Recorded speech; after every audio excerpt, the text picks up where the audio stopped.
Aita for selling the family's house?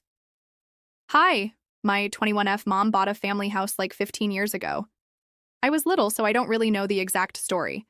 But I think we were supposed to live there eventually, but something went wrong and she changed her mind.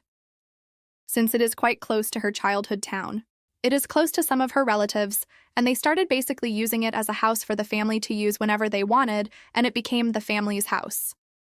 My mom was admittedly quite unhappy about the situation, but the family would start bothering her whenever she tried to sell or rent it, so she just kind of kept paying for it. When we were preparing for her passing away, she told me she wanted me to sell the house so I wouldn't have to be tied to those people. She had already started renovating it, and once it was done, I would be able to sell it for a good price. Her lawyer and some of her friends have been helping me manage renovations, and it only just got completed last year. Now we are starting the process of selling it, and unsurprisingly, there are actually a few people interested. I honestly am not really involved and am trusting the people my mom told me to trust to handle that whole part.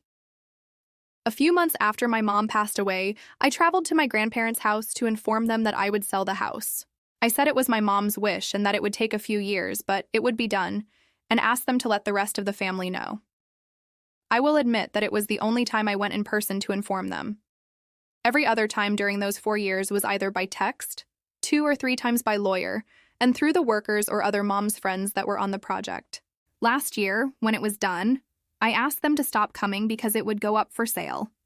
Well, now there is conflict because my grandparents, 2 aunts, 1 uncle, and 3 cousins have been sending me texts, calling me a horrible person for selling the family house and asking how could I be so cruel with them.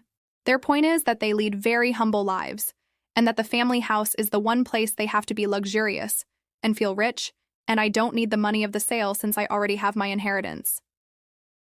My grandfather even said that they will sue to claim me, and my mom were insane on court and take the property from me. But my mom's lawyer said they have no way of doing that. I am just confused, I guess. I don't really consider them as family that much. My mom kept our contact with her siblings and parents as low as possible, but I also don't want to be an asshole to them. I offered for them to buy the house from me, but I am not willing to go lower than $2 million of what the house is worth, and they cannot afford it. AIT here? It wouldn't be that much money per month to maintain it, but it would be a bit bothersome.